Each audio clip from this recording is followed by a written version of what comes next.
Bodoland dance master season 1।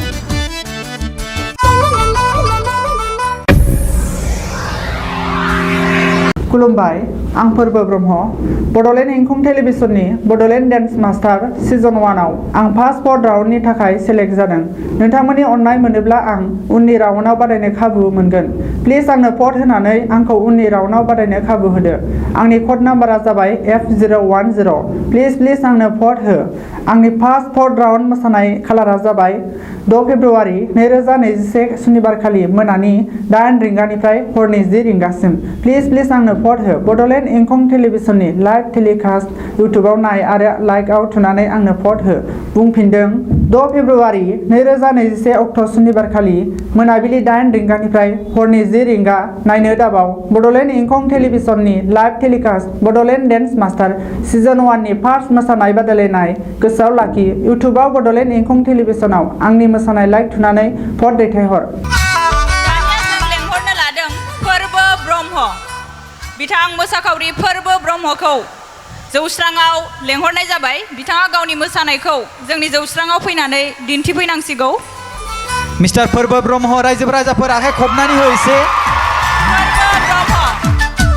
वाव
నూతన ఉద్భవం కలిగేలా ఆత్మకు ఘర్షణం జరిగింది సాగే ఈ ప్రతి నిమిషం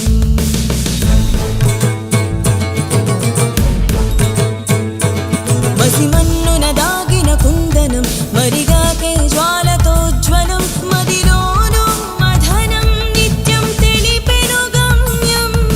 గుండెలోని ఆశే కొరింది నచన ప్రయాణం ఇక సాగరే జీవితం సోదరి అనుక్షణం ఆది శ్వాసకం ఆది శాశ్వతం ఆది శాశ్వతం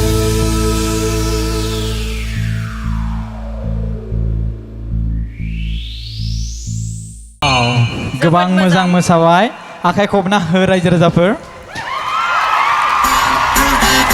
फोरबो ब्रह्म दहायो मा नुदोंमोन दायो मा नुखो एकदम सेन्स एकदमबारे नाय बिनि लुक्स औ डान्सखौ एबार साबसिन नुदोंथ' आंनि हाबायाव बेखौ पुरहित खालामनांगोन बायदि मोनदां एकदमबारे समायखागोन एखेबारे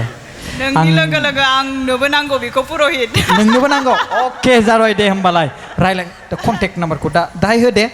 जों स्टेजनि उनाव लागोन दाहाय लानोसै स' जोङो खोथाजों बाथ्राजों बेबायदि बाथ्रा एदावलायनायाथ' जाबाय थागोन सिगांग्रो आं नोंनिफ्राय सोंनो लुबैदों नोंजों सोर फैफादों लोगो संकर दं आरो औ औ रावबो फैयाखै फोरोंग्राबो फैयाखै हेल' मेम हेल' माबायदि नुदों मेदाम भारतनाट्यम मोजां जादों स्टेपआ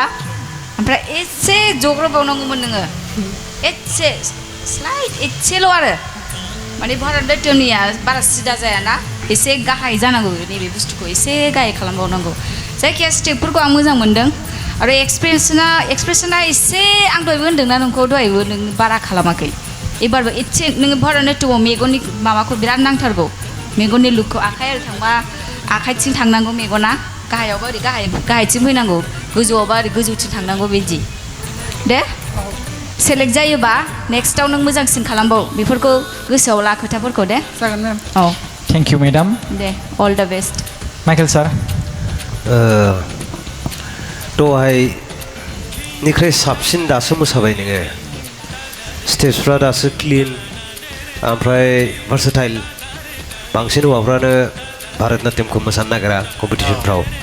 स' सार आं बांसिन भारतनाट्यमखौ मोजां मोनो आं उन्दैनिफ्रायनो मोसाबोबाय थादों आरो आदसा सार आं बिनि गेजेराव मोनसे बाथ्रा बुंनि येस भारतनाट्यमखौ आङो 2009 मायथाइयावहाय लादोंमोन आरो बेयावहाय रावबो सेंग्रा गैयामोन आंल' सिख्लामोन सरि आंल' सेंग्रामोन माने आंल' हौवासामोन बैयावहाय माने सिख्ला गोजा माने सेंग्रा मानसि गैयामोन आरो आंबो बेफोरबायदि सब सुजोबदोंमोन आं दाबो गोसोआव दं 1900 थाखा लादोंमोन बेखौ सुनायाव आंना बै समावहाय औ ओमफ्राय आं बिनि मोनसे ओरैखौ दाबो गोसोआव दं एसे आरोना येस आं बेखौ एसे दाबो दं जुदि आं बेखौ गोसोखांफिनोबा डेफिनेटलि आंबो एसे मोसानायावहाय आंबो बे बड'लेण्ड डान्स मास्टार सिजन 2 आवहाय जइन जागोनदां एखेबारे जिखुनु डान्सआ बेटार देन बर' राउन्ड ओमफ्राय मोनसे साजेसन होनि आंनिफ्राय नोंनि थाखाय एक्सप्रेसनाव एकदम गोसो होबाव ओमफ्राय वान मोर थिं इज स्टेप्सखौ नों 8 मान्थ लायो हायोबा 4 ला मानो नङाबा मोनसे स्टेपखौनो गोलावद्राय मोनो स' मोनसे स्टेपखौनो नोङो 8 बार साप'ज 1 2 3 4 5 6 7 8 बे ट्रेडिसनेल डान्सिं बै फुराना कम्पिटिसनफ्रावसो बिदि सोलियोमोन आजिखालि दाना थाब स्टेप नायनो लुबैयो गोदान स' बेखौल' साजेस्ट खालामगोन आं anyways all the best thank you sir Michael सारनिफ्राय गोजोननाय जासिबाय जोंहा दङ देंखो सार हेलौ फोरबो हाय सार आंनि नोजोरावथ' मोजां नुदों आरो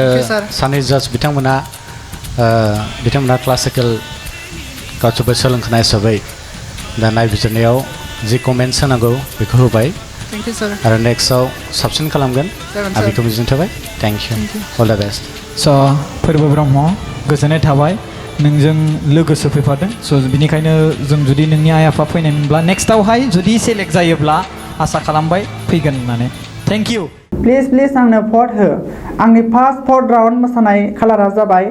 2 फेब्रुवारि 2021 सुनिबारखालि मोनानि 8 रिंगानिफ्राय हरनि 10 रिंगासिम प्लिज आंनो भट हो बड'लेण्ड इंखं टेलिभिजननि लाइभ टेलिकास्ट इउटुबाव नाय आरो लाइकआव थुनानै आंनो भट हो बुंफिनदों 2 फेब्रुवारि 2021 अक्ट' सुनिबारखालि मोनाबिलि 8 रिंगानिफ्राय हरनि 10 रिंगा नायनो दाबाव बड'लेण्ड इंखं टेलिभिजननि live telecast Bodoland dance master season 1 नि फार्स्ट मोसानाय बादायलायनाय गोसोआव लाखि इउटुबाव बड'लेण्ड इंखं टेलिभिजनाव आंनि मोसानाय लाइक थुनानै भट दैथायहर